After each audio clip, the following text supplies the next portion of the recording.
I Thought Magic Wasn't Real by Guillermo.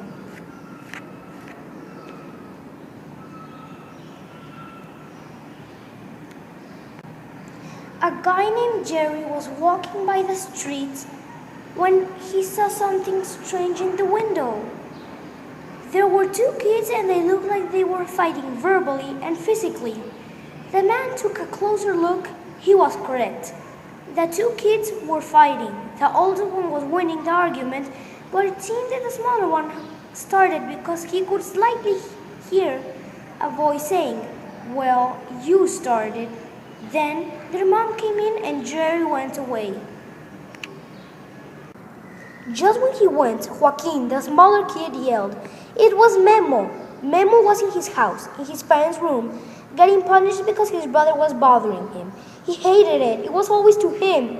"You can't use your rock pad for 2 weeks, his mom said. Memo opened his mouth so wide to protest, but before a sound came out of it, he saw his brother's face laughing at him because he got him punished. And when he was about to tell his mom, his brother made his fake crying noise again. Memo's eyes and face were as red as a mature tomato. He opened the door, closed it hard, and stormed out of the house. He went running, crying at the same time, to his rocky, sandy park and kicked the sand hard for his attention to change from anger to pain. He kicked. It worked fine because he was rubbing his leg with caution. He got some sand in his clothes and olive eyes so he couldn't see. He was 10 years old. He had dark brown hair, light skin, and he wore a white t-shirt and blue pants.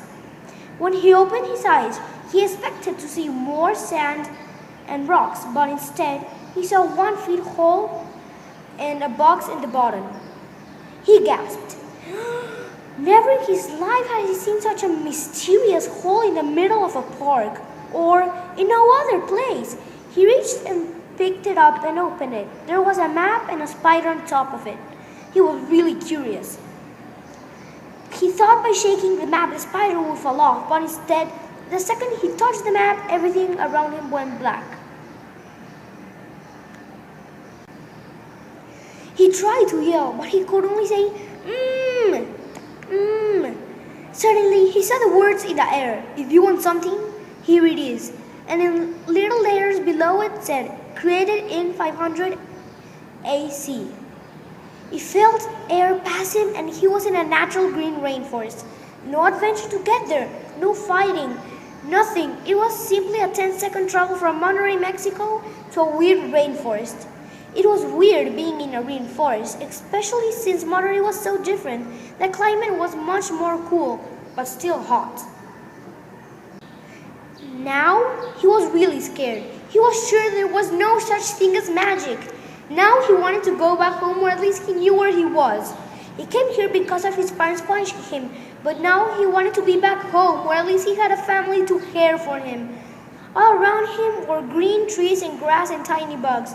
But what interested him most was a rocky path below him that led to a place too far away to see from his place. He ran because he thought something magical would appear and let him go home. Now he believed in magic. He ran for about 30 minutes until he stopped, because the path stopped too. He was seeing the weirdest thing in the weirdest place, a yellow, large pyramid in a rainforest. He thought he was seeing hallucinations for so much action and not one drop of water. But when he really opened his eyes, trying 100% not to see hallucinations, it was still there. Memo narrowed his eyes and again thought he was hallucinating because in front of him were at least 150 guards with atlas and iron spears. They were wearing ripped pants and ripped t-shirts and an ancient headdress. All of their eyes were glowing, and in really small prints across the pupil, faintly he could read 500 AC. He was scared.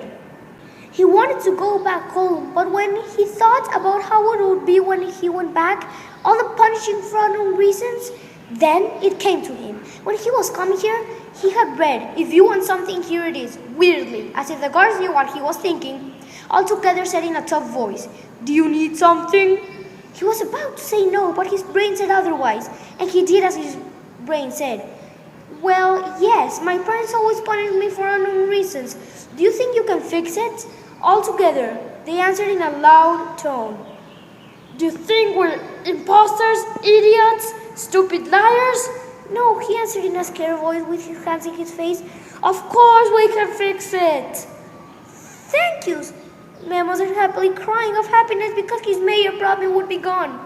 It would be really cool if his problem was gone. He could have a more relaxed and better life.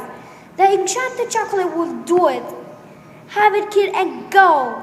He timidly grabbed it and left. When he arrived at the end of the path, he thought, how will I go back? Maybe if I yell. By the way, he was smart. Monterrey, Mexico, house of Memo. Nothing happened. Then he thought, the map took me here, maybe it will take me back. He touched it and exactly what he had yelled appeared, and he could also read, like, your trip, and he was home. His parents were happy to see him for at least 1 hour. Then he saw life was back, getting punished for unknown reasons, fighting with his brother, and he having the fault. He secretly ate the chocolate, half, and tried it out. He was sleeping that night when his dad came to his room and took his tiger skin blanket away. Why are you awake? 2 more weeks without your rock band. Make it 3 because of your attitude. He was not actually giving attitude. His dad only said it. Dad, can you see my eyes sleepy, red? Now with a little bit of attitude. And suddenly, without noticing, he was speaking a different language. His dad's eyes started to roll. Yes, you were right. I was wrong, he said uneasily and left. The chocolate really worked. Now he was free. If he did a mischievous thing, his parents would not punish him. The first few days, he was passing the line in a lot of ways, like, well, going to bed at least 2 hours past his curfew and getting good revenge on his brother for the previous days, months, and even years.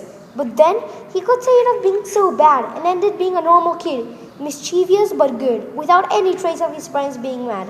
How long would it last? Memo did not know. If it stopped working, he could easily eat his other 5. Then, when he had eaten it all, you never know. Maybe then it would be the time for Memo's second adventure. The end.